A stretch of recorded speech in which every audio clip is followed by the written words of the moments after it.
I'm Amber Aguirre, and I am a sculptor. I mostly do work that is social and political commentary. My media is Porcelain, and I'm going to tell you a little bit about my work. My family is Jewish, and my parents were Holocaust survivors, and so a lot of my work is based on sort of family history. I use these little animals called sheeple.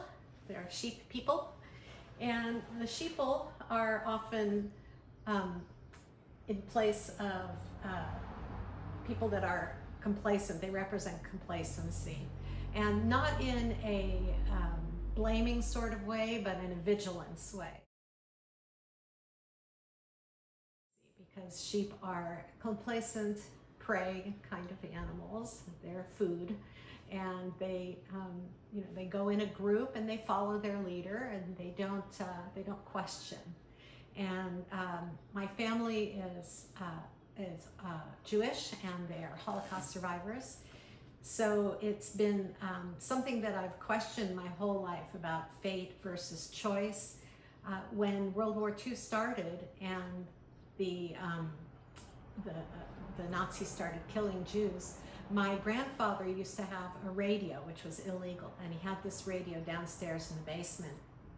And he would go downstairs in the basement and listen to Voice of America.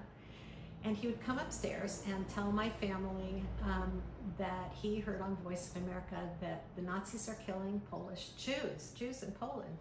And the family just couldn't believe it. They said, this is impossible. This is the 1940s. This is the modern day. The world wouldn't let that happen. It was just unimaginable. They said, it's got to be propaganda, that kind of thing. And most of the family was pretty complacent about the fact that this was happening. And as the Nazis were invading other countries, and my family was in Hungary, eventually they came to Hungary and started herding all the Jews into ghettos and taking them off to the concentration camps and killing them. And it happened little by little. Like the analogy I like to use is the frog that is thrown into the boiling water. If you throw it into the boiling water and the water's boiling, it will jump out. But if you put it in cold water and heat it up slowly, the frog doesn't realize what's happening, and it will cook itself.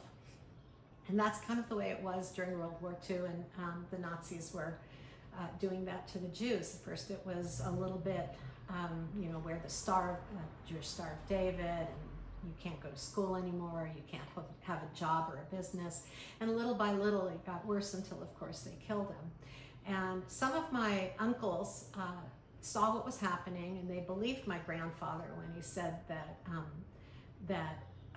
the Nazis were killing the Polish Jews. And they went off and they joined the French resistance, and they survived the war. But most of my family was complacent, and they went along, and they were ultimately killed. All of my grandparents were killed in the concentration camps, and many of my cousins and many of my aunts and uncles. So that's the story behind the sheeple. This is called Follow the Yellow Brick Road because they're following the golden road. They're just doing what they're supposed to do.